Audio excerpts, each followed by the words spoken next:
Hello everyone. Today is a big day. I'm leaving for New York today. I'm going with my band and chorus, my school band and chorus, and it's been like a whole trip planned thing, and we're leaving today. It's Friday, the 4th. Yes, the 4th. And then we won't get back until Sunday the 6th. And it's going to be amazing. We're doing so many things. I cannot wait. And I'm going to vlog, or vlog as much as I can. I'm probably not going to vlog a lot because yeah, I have my friends there, so it's going to be kind of awkward. Yesterday I was in a very awful mood. Just not going to get into the details, but I was just, it was a bad day, very bad day. But I'm a fighter. I pulled myself through. I was strong. And I'm not going to let it ruin the trip. And I'm going to keep going. And I'm going to have an amazing time. And I hope you all will enjoy this trip with me. And we're off on a coach bus, and this is my partner, my bus buddy. Oh wow, Katarina, way to just hit my chair. It's her chair. The chair. Okay, never mind. Wanna go? Wanna fight me? Dunkin' Donuts is closed. I know, I saw that. Yeah, they're remodeling. So we just took like a 10-ish minute break, and I've been trying to sleep this whole time, but I can't because Inception's playing, and even over my music, which is playing really loud, all I could hear was go and chase unconscious, blah blah blah, and I don't even know what this movie's about, but I never want to watch it.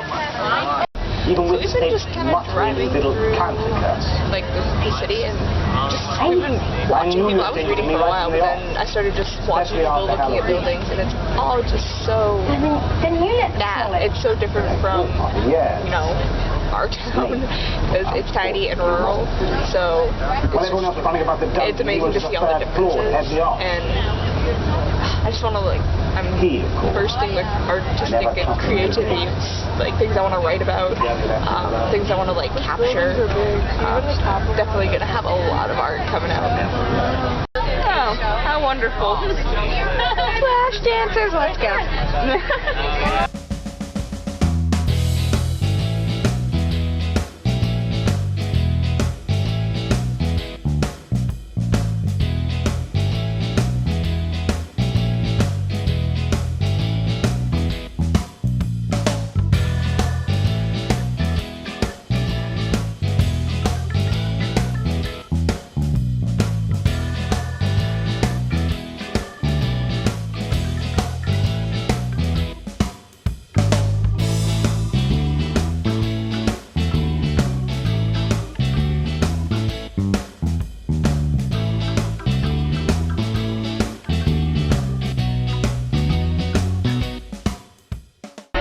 Mister, you are blurry, but you are fun to watch. Don't get blurry. I'm waiting for him to look at me. I'm just gonna keep staring at you. Oh no. Okay. Goodbye. See, and I'm digging this part. I'm liking it. I enjoy this. Oh yeah, that American Eagle is 4 stories. Oh my gosh. I didn't. This is the kind that yeah.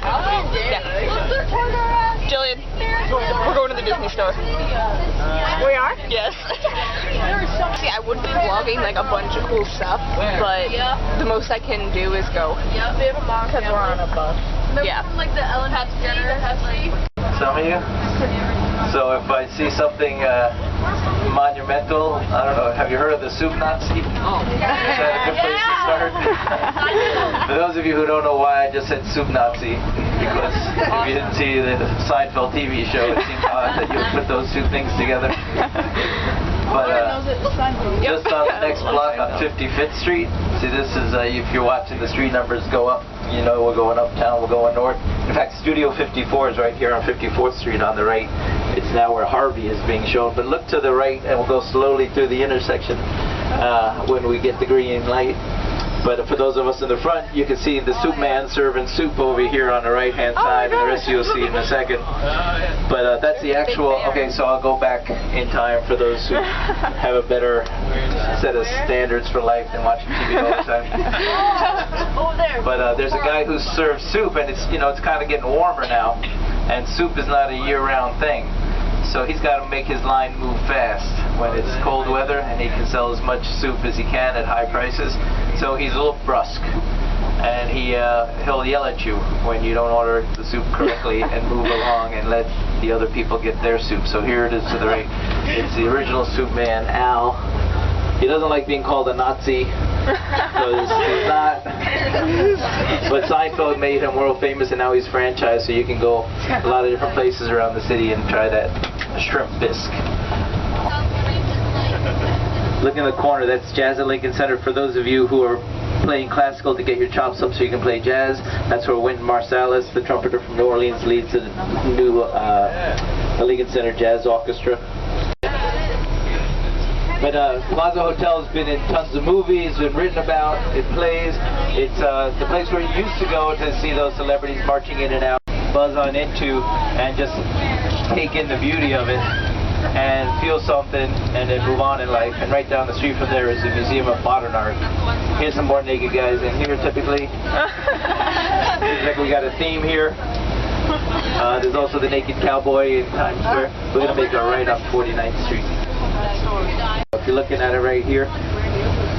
So other than like the Tony Awards and the Grammy Awards and the MTV Video Awards, they also have famous musicians, as well as kids shows performing there in the NFL draft. Got its home here at Carnegie Hall because it was playing in lesser venues, and then somebody, the president of the symphony, convinced Andrew Carnegie, who had more money than God, to build a music hall, which he did, and later the board of directors named it after him.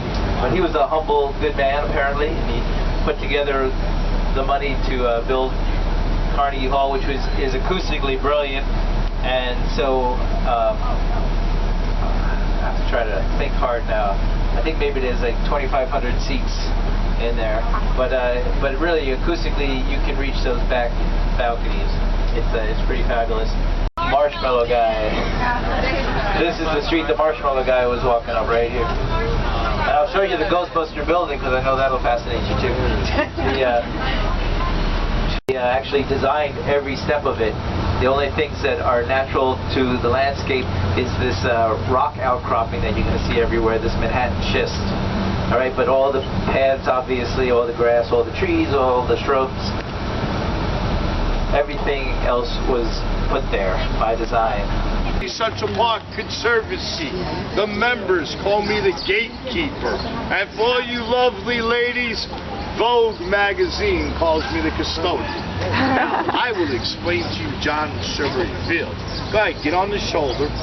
I know that's what you want to do. Strawberry Fields consists of 2.5 acres.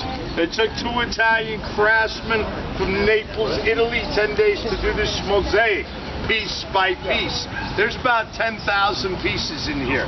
The design is also the design from the ruins of Pompeii.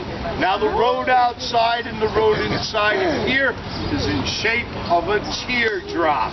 But when you follow this path to the end of the fence where those 2 people in blue are by the big Christmas tree, there's a plaque in the rock of October 9th, John Lennon's birthday. But 1980-81, when Yoko Ono took a full-page ad out in the New York Times for all the countries that were listed then in the UN, which was 121 different countries, to dedicate peace. Now, they either gave plant life here or they gave money to Yoko.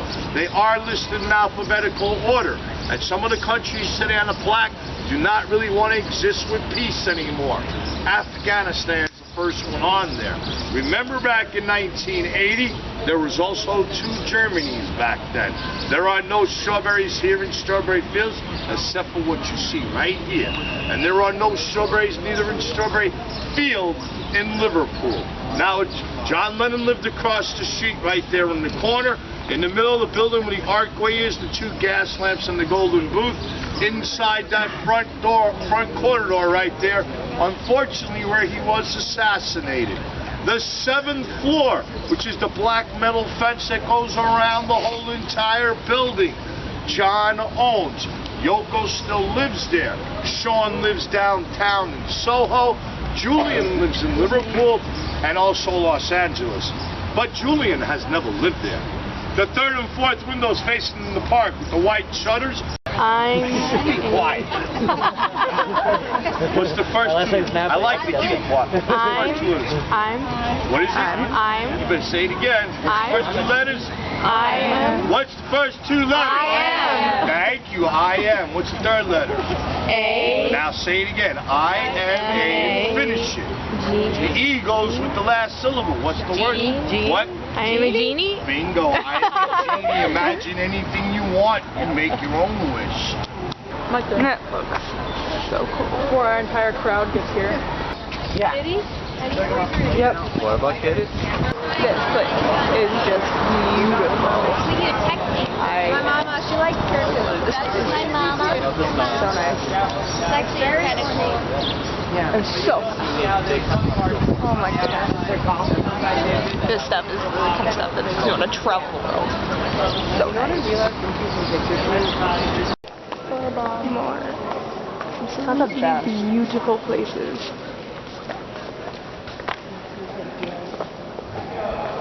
Oh my gosh.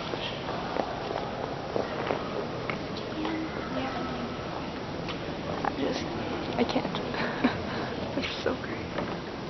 He died. He was brought to the stage of the Apollo to lay in state, so that the people of Harlem could pull up behind that. Everybody loved Michael Jackson. He was, an international phenomenon, and he got his start with his brothers here at the amateur contest on Wednesday night, 1965. Introduced by Gladys Knight, who some of you saw Dancing with the Stars recently. But she's on the Walk of Fame too. They just, after a year after Michael passed, they decided to make a Walk of Fame since legends were made at the Apollo Theater going back to 1934 when Ella Fitzgerald was a scraggly teenager, homeless orphan girl who ended up getting on stage and winning the competition and getting discovered by the swingin'est band in Harlem, Chick Webb's orchestra. So from there on, and Stevie Wonder was just given his name on the Walk of Fame under there. Everyone knows who Stevie Wonder is, and it's a beautiful thing because the Apollo just kind of created the music we love. You know, it goes back to Ella Fitzgerald and jazz, and Thelonious Monk, the piano player, who grew up mostly in New York, who won the competition so many times I had to ask him to stop coming. It's a 1,500-seater. They don't get a lot of business because the people that would want to play there can't fill it up and get the tickets to sell at the price that's right.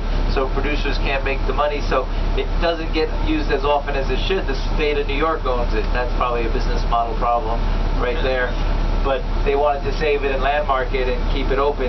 One thing that's very interesting about the Apollo is that, I don't know if anyone ever saw the TV show Showtime at the Apollo. It's now off the air, but in New York on NBC, we used to wake up after falling asleep in front of Saturday Night Live and wake up and it's Showtime at the Apollo. And they do the amateur contest for a TV show. And one of the traditions that goes back to Ella Fitzgerald's days is rubbing a lucky log. Right? There's something called the Tree of Hope. This log has a handprint of all these people that came through jazz, through blues, through R&B, through soul, through funk, and they're all got on the stage at the Apollo. The audience is the judge and jury. The audience thumbs up or thumbs down to you. The executioner comes out of the balcony and humiliates you further off the stage in case you didn't get the message. Some people are in their own ecstasy up there and they hear all that shouting. They think it's all good and it ain't. So they need someone to force the issue, get them off the stage. So that goes on also. It's too much fun. So that's still happening Wednesday nights here, and that's pretty much what's been going on ever since all these years. Literally, this is what we just did prior to coming out and seeing Phantom of the Opera sign that we're about to go see. Right? Yeah. Fangirl shriek. No cameras. No cameras. Alright, let's take pictures now then. Yeah, well, anyway. So yeah. They're videotaping. So, Phantom. Oh my god, Phantom. Phantom was good. So good. There's only love the effects. I know, like special effects. Oh, good. Oh, just dying inside is, yeah. I loved it. I wish I could have bought something, but I didn't have the time to go get something. Really regret it now. I wish I had, picked my butt up and Me too. We have the playbill. True, we have the place. We have the whole thing. We have the experience. We have the memories inside, and the songs. And we're singing. It's so good. Oh my god! If you get the chance to go see it, go see it. We were on like the high balcony seats, but it was still amazing. I want the Phantom. Do you want the Phantom? Do you want the? Oh yeah, we're in Times Square. It's so cool. It's so pretty. At night, oh my goodness, it is gorgeous at night. This is what I actually really wanted to see. I was like, it's nice in the daytime, but I really want to see it at night. It just looks beautiful. Yeah. Where is it? Spectacular. I can't find my camera. But now I'm really tired, so it's off to the hotel, and now we're driving to the hotel. And then I will pass out, and then we have Six Flags in the morning. I actually lost it. See that one over there? You can't see the top of it. It's in the clouds.